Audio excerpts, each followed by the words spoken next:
Hello प्यारे बच्चों, एक बार फिर से आपका मास्टर क्लासेस में स्वागत है।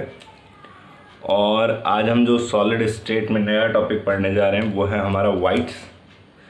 और वाइट्स क्या होते थे कि हमारे जो कंस्टेंट पार्टिकल होते थे, यानी एटम, मॉलिक्यूल और आयन, जो स्पेरिकल शेप में होते थे, तो उनको हम कितना भी पास लगा लें, हमें पता है उनके बीच में कुछ ना कुछ वैकेंट स्पेस रह ही जाता था। और वो जो वैकेंट स्पेस होता था, उस वैकेंट स्पेस को ही हम कहते थे वाइड। यानी वाइड हो गया हमारा वैकेंट स्पेस बिटवीन स्फीयर। गोलों के बीच का जो रिक्त स्थान होता था उसको हम रिक्ति कहते थे। तो अभी तक हम कौन कौन सी वाइड्स के बारे में पढ़ चुके हैं। नंबर 1 हमने ट्रायंगुलर वाइड्स पढ़ा था, जो कि ट्रायंगुलर शेप की होती थी। नंबर 2 आपने पढ़ा स्क्वायर वाइड, जो कि स्क्वायर शेप की होती थी। और इसके अलावा आपने 2 नाम और सुने होंगे, एक नाम था टेट्राहेड्रल वाइड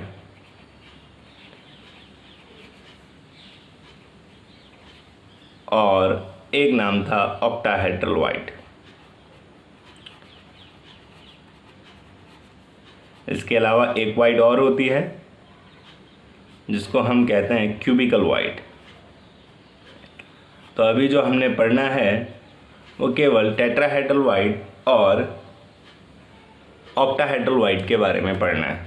तो ज़रा एक एक करके समझते हैं tetrahedral void and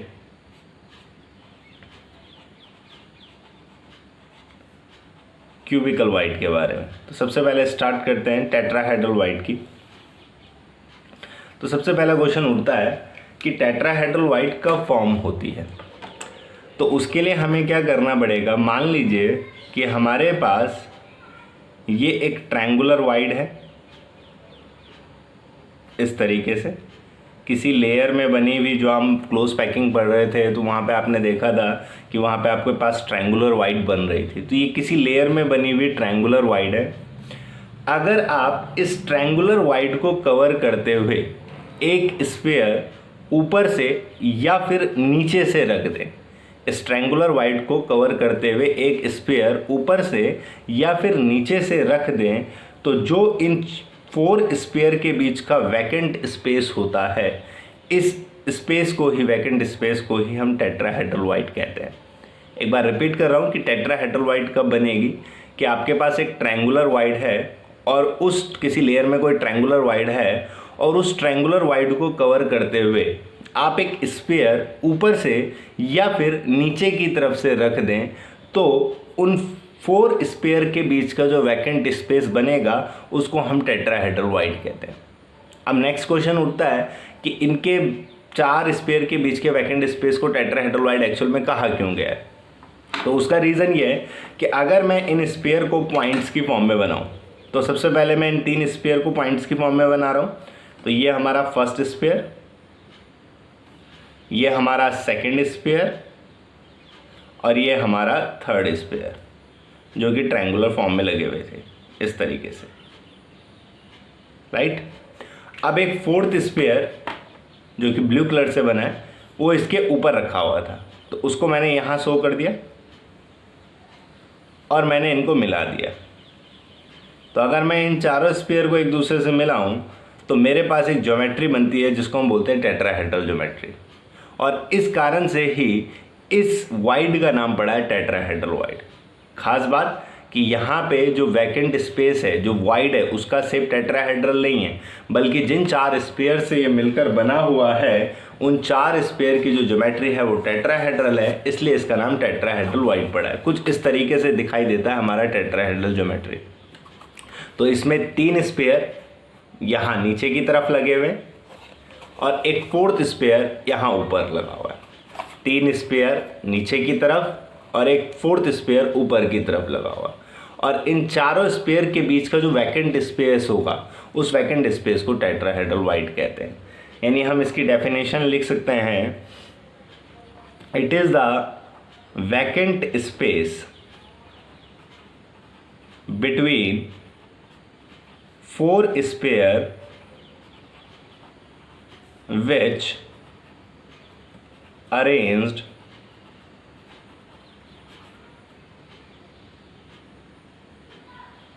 in tetrahedral geometry.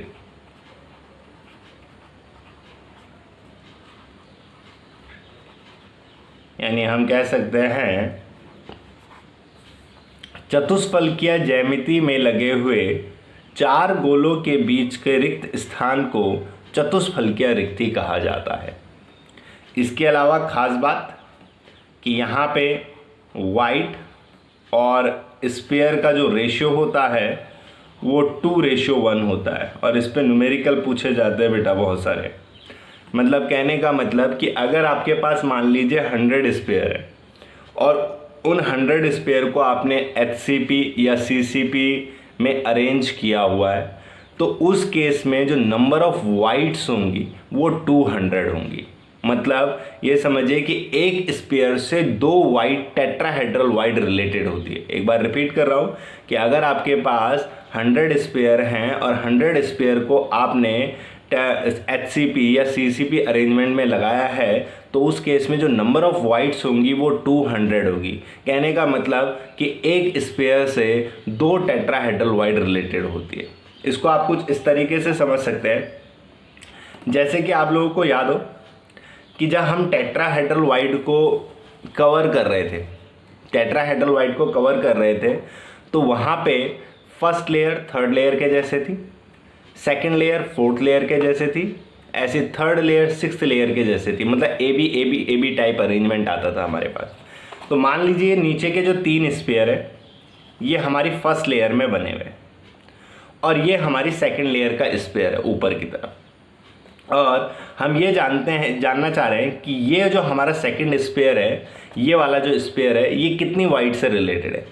तो ज़रा नोट करें, ये हमारा फर्स्ट लेयर का स्पेयर है 3 स्पेयर, ये हमारी सेकंड लेयर का स्पेयर है। अब ज़रा सोच के देखिए जो थर्ड लेयर होगी वो बिल्कुल फर्स्ट लेयर के जैसे होगी। कहने का मतलब कि जो थर्ड लेयर में स्पेयर आएंगे वो ठीक इनके ऊपर आएंगे इस तरीके से। मतलब एक स्पेयर यहाँ पे,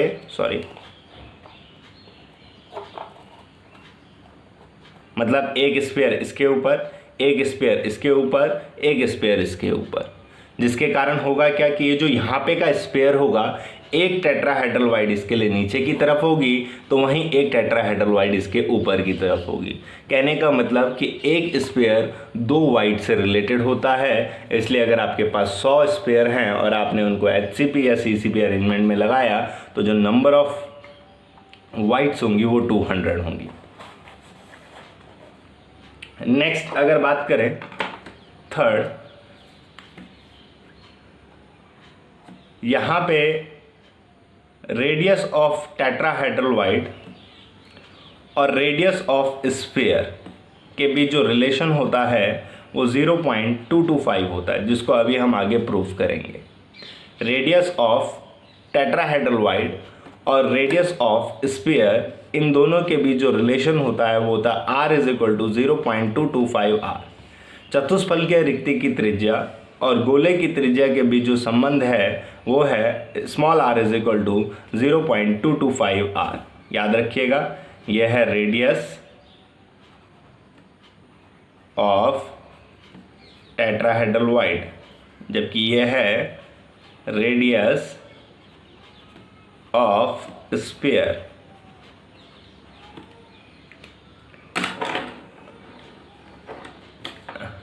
नेक्स्ट हम जो बात करेंगे वो हम बात करेंगे ऑक्टाहेड्रल वाइड की।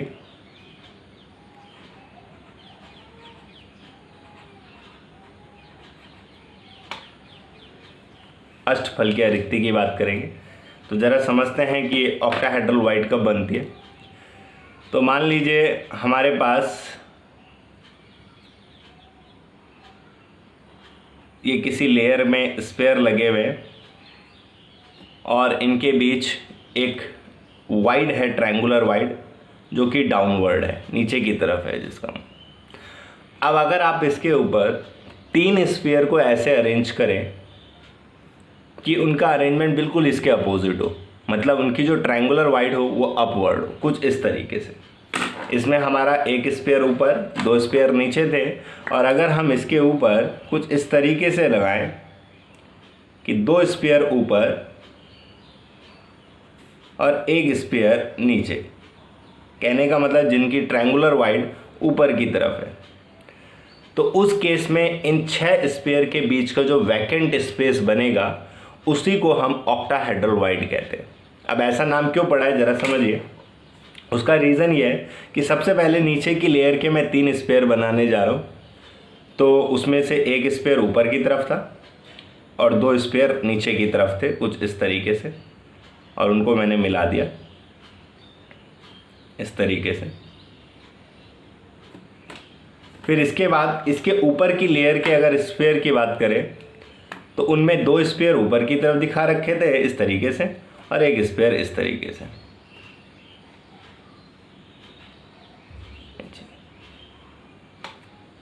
तो अगर मैं इन सबको एक दूसरे से मिला दूं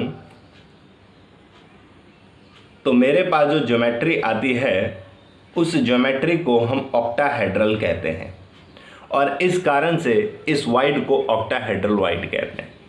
कहने का मतलब यह है कि यहाँ पे जो हमारा वैकेंट स्पेस है इन छः स्पेयर के बीच में, उसका शेप ऑक्टाहेड्रल नहीं होता, बल्कि जिन स्पेयर से वो मिलकर बनी होती है वो स्पेयर एक दूसरे के साथ ऑक्टाहेड्रल ज्योमेट्री में लगे होते हैं। इस कारण से इस वाइड का नाम ऑक्टाहेड्रल वाइड होता है।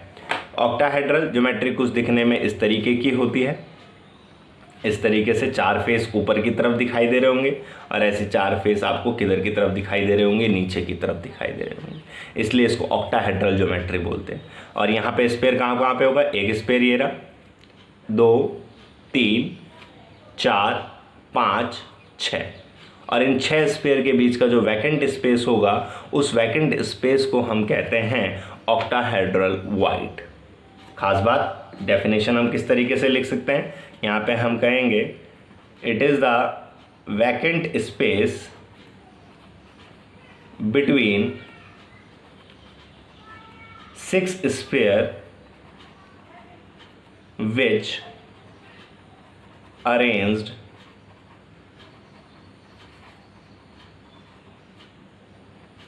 in octahedral geometry, यानी कि अष्टफलकीय ज्यामिति में लगे हुए 6 गोलों के बीच के रिक्त स्थान को अष्टफलकीय रिक्ति कहते हैं। इसके अलावा वाइड और स्पेयर का रेशियो 1:1 होता है, बड़ा इंपॉर्टेंट है, याद रखिएगा, इससे न्यूमेरिकल बन जाते हैं। कहने का मतलब है कि अगर आपके पास 100 स्पेयर है और उन 100 स्पेयर को आपने अरेंज किया है HCP या CCP अरेंजमेंट में, तो उस केस में जो नंबर ऑफ ऑक्टाहेड्रल वाइड होगी वो भी 100 ही होंगी। कहने का मतलब कि एक स्पेयर से एक ऑक्टाहेड्रल वाइड रिलेटेड होती है। इसका रीज़न ये है कि जैसे याद हो, जब आप ऑक्टाहेड्रल वाइड को फिल कर रहे थे तो ख़ास बात ये होती थी कि अगर आपके पास फर्स्ट लेयर A है, सेकंड लेयर B है, तो जब आप ऑक्टाहेड्रल वाइड को फिल करते थे तो याद करें जो थर्ड लेयर होती थी वो ना तो सेकंड के जैसे होती थी ना ही फर्स्ट के जैसे, मतलब उसका अरेंजमेंट ही अलग होता था। उस लेयर को हमने नाम दिया था C। तो क्योंकि अरेंजमेंट वहाँ पे रिपीट नहीं करा था, ना तो फर्स्ट के जैसे ना ही सेकंड के जैसे, तो उस केस में होता क्या है कि एक स्पेयर से एक ही ऑक्टाहेड्रल वाइड रिलेटेड होती है। नेक्स्ट, अगर हम बात करें ऑक्टाहेड्रल वाइड की रेडियस और स्पेयर की भी रेडियस के बीच के रिलेशन का, तो ये होता है small r is equal to 0.414 capital R। यहाँ पे ये है रेडियस ऑफ ऑक्टाहेड्रल वाइड और ये कैपिटल R है रेडियस ऑफ स्पेयर। अच्छा, इसके अलावा एक छोटी सी चीज़ मैं भूल गया कि यहाँ पे हमने वाइड का कोऑर्डिनेशन नंबर नहीं बताया। तो ऑक्टाहेड्रल वाइड क्योंकि 6 स्पेयर के बीच में घिरी रहती है, इसलिए इसका कोऑर्डिनेशन नंबर होता है 6। और इसके अलावा अगर हम यहाँ पे बात करें, क्योंकि ये टेट्राहेड्रल वाइड 4 स्पेयर के बीच में घिरी रहती है, इसलिए इसका जो कोऑर्डिनेशन नंबर होता है वो होता है हमारा 4। तो ये था हमारा टेट्राहेड्रल वाइड और ऑक्टाहेड्रल वाइड। तो अब जो हम नेक्स्ट टॉपिक पढ़ने वाले हैं, नेक्स्ट क्वेश्चन जो करने वाले हैं, कुछ क्वेश्चन इस तरीके से हैं कि find the relation between radius of octahedral wide and radius of sphere, यानी अष्टफलकीय रिक्ति की त्रिज्या और गोले की त्रिज्या में आपको संबंध निकालना है। तो अभी आपको याद हो हमने ये संबंध बताया था आपको r = 0.414 r। तो अब हम इसको प्रूफ करने जा रहे हैं, तो समझे किस तरीके से। तो सबसे पहले तो एक छोटी सी बात समझे कि अगर मैं रेडियस ऑफ ऑक्टाहेड्रल वाइड बोल रहा हूँ तो क्या बोलना चाह रहा हूँ। तो जैसे कि आपको याद हो ऑक्टाहेड्रल वाइड जो थी हमारी वो 6 स्फीयर से मिलकर बनी हुई थी, और 6 स्फीयर के बीच का वैकेंट स्पेस था। तो अगर आप उस वैकेंट स्पेस पे जिसको हम ऑक्टाहेड्रल वाइड बोल रहे हैं एक ऐसा स्फीयर रखें जो कि इन 6 के 6 स्फीयर को टच कर दे, तो वो स्फीयर की जो रेडियस होगी उसी को हम रेडियस ऑफ ऑक्टाहेड्रल वाइड बोलेंगे। अब इसको प्रूफ करने के लिए मैं क्या कर रहा हूँ कि ऑक्टाहेड्रल वाइड के केवल 4 स्फीयर बनाऊंगा, केवल ये 4 स्फीयर, ओनली फॉर ये 4 स्फीयर, ऊपर वाला स्फीयर और नीचे वाला स्फीयर नहीं बनाने वाला, और उसी के बेस पे हम प्रूफ करेंगे स्मॉल r = 0.414। तो देखिए किस तरीके से प्रूफ करते हैं। तो केवल हमने 4 स्फीयर बनाए जो कि कुछ इस तरीके से लगे हुए थे, एक स्फीयर इसके ऊपर होगा, एक स्फीयर इसके नीचे होगा, उसको नहीं बना रहे हम। और इन 4 स्फीयर के बीच में हमने ये स्फीयर रखा है। तो यहाँ पे ये जो छोटा स्फीयर है इसकी रेडियस को स्मॉल r बोलेंगे, यानी रेडियस ऑफ ऑक्टाहेड्रल वाइड। और ये जो बड़ा स्फीयर है हमारे पास इसकी रेडियस को हम कैपिटल R से डिनोट करेंगे, यानी रेडियस ऑफ स्फीयर।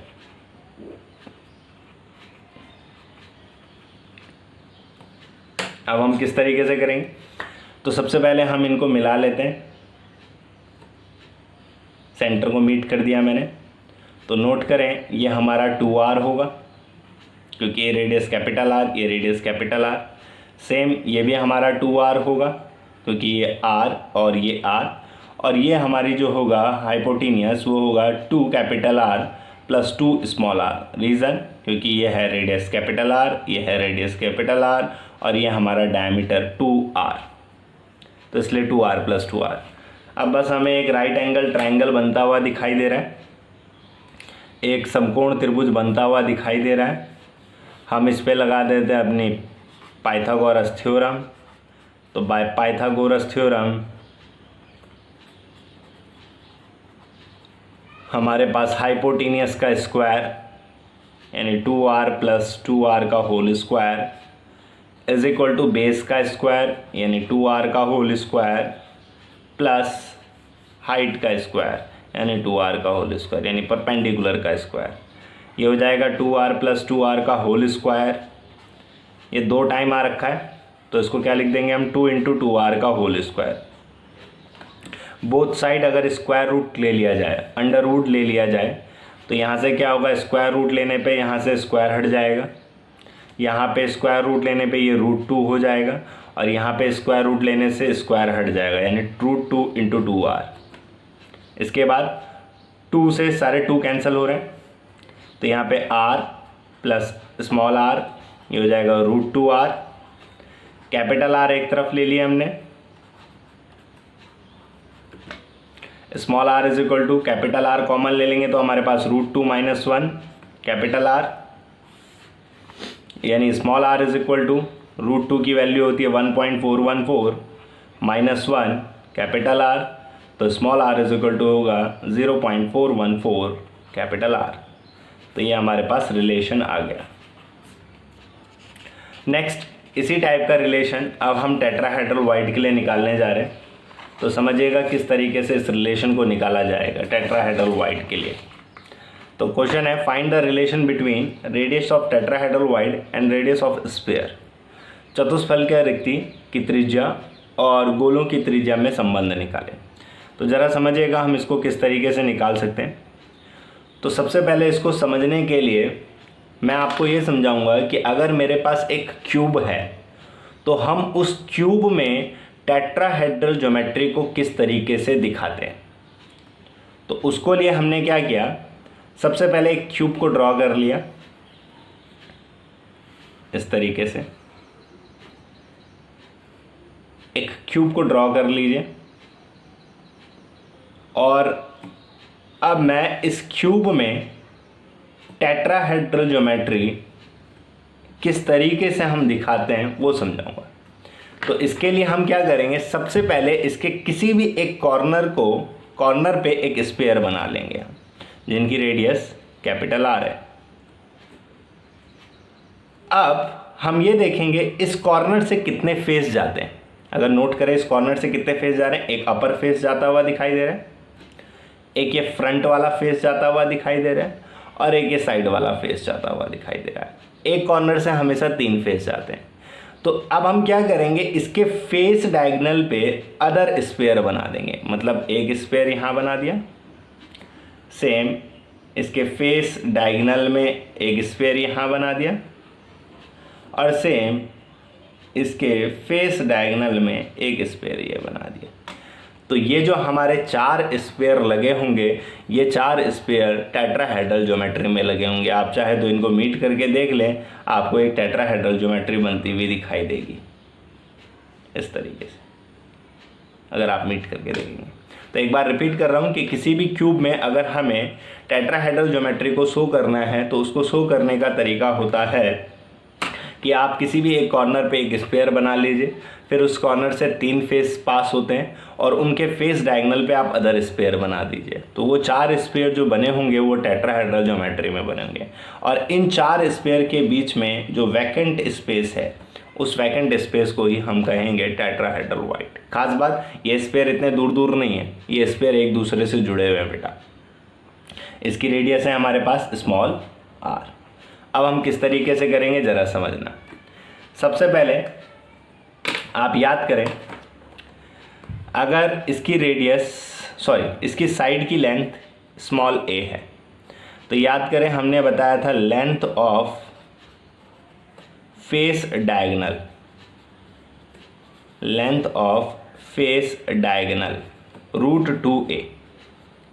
अब नोट करें, आपको याद हो ये हमारा फेस डायगोनल होता था, और ख़ास बात ये दोनों स्फीयर दूर दूर नहीं है भैया, ये दोनों एक दूसरे को टच कर रहे हैं। तो यानी कि अगर हम याद करें, अगर ये दोनों एक दूसरे को टच कर रहे हैं तो डायग्राम से जो फेस डायगोनल की लेंथ होगी वो r+r होगी। तो यानी r+r इज इक्वल टू हो जाएगा √2a, तो 2r इज इक्वल टू हो जाएगा √2a, तो a इज इक्वल टू हो जाएगा हमारे पास √2r। इसके बाद नेक्स्ट अगर याद करें, लेंथ ऑफ बॉडी डायगोनल हमने आपको बताया था, वो होता था हमारे पास √3a। और अगर मैं हाफ इसका आधा कर दूं, लेंथ ऑफ बॉडी डायगोनल का हाफ कर दूं, आधा कर दूं, तो वो हमारे पास हो जाएगा √3/2a। ऐसा क्यों करा ज़रा समझिए। अगर मैं इसको यहाँ से यहाँ तक मिलाऊँ ओनली 4, ये पूरा का पूरा हमारा बॉडी डायगोनल है, और इसको यहाँ से यहाँ तक मिलाऊँ तो ये हमारा होगा बॉडी डायगोनल का आधा।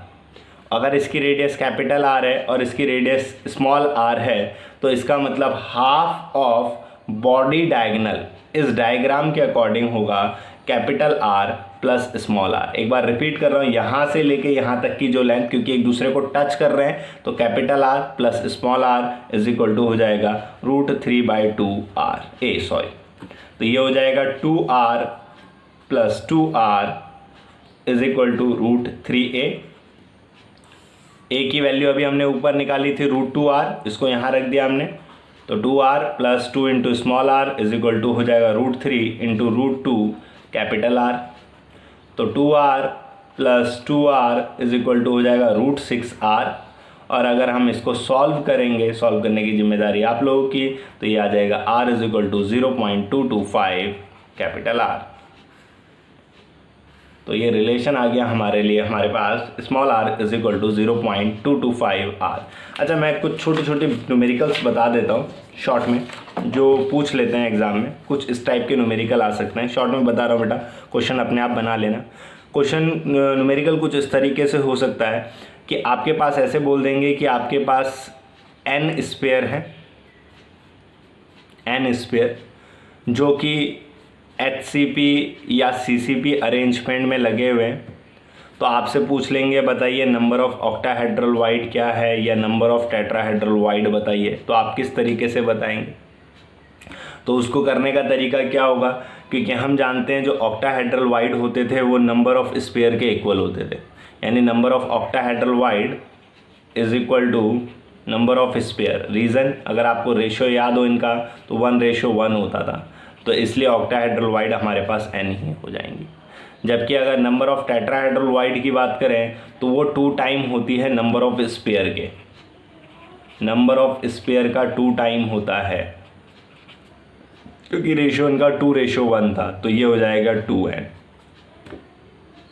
इसके अलावा आपसे क्या क्वेश्चन पूछा जा सकता है, इसके अलावा आपसे क्वेश्चन पूछा जा सकता है, क्वेश्चन कुछ इस तरीके से होगा कि आपके पास कोई क्रिस्टल है, वो दो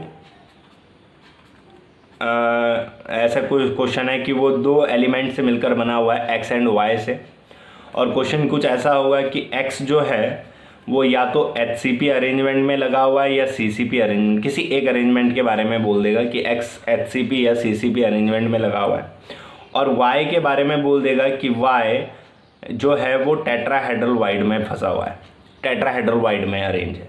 एक बार रिपीट कर रहा हूँ, x हमारा या तो HCP या CCP अरेंजमेंट में है, y टेट्राहेड्रल वाइड में है।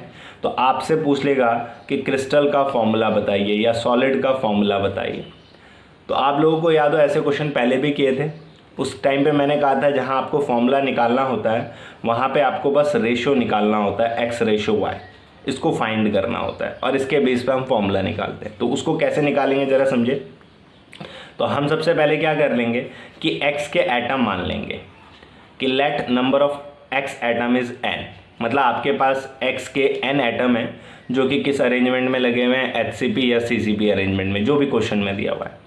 इसके बाद नंबर ऑफ y एटम क्या हो जाएगा, देखो क्योंकि हमारे जो y के एटम है वो टेट्राहेड्रल वाइड में, तो number of y atom is equal to क्या हो जाएगा, नंबर ऑफ टेट्राहेड्रल वाइड। और आपको पता है जो टेट्राहेड्रल वाइड होते हैं वो नंबर ऑफ स्पेयर के 2 टाइम्स होते हैं, तो यानी ये हो जाएंगे हमारे पास 2n। तो यानी x/y इज इक्वल टू हो जाएगा n/2n, यानी कि 1/2। तो इसलिए हमारा जो फॉर्मूला हो जाएगा x/y/2। तो यहाँ पे आपका ये टेट्राहेड्रल वाइड और ऑक्टाहेड्रल वाइड खत्म होता होगा।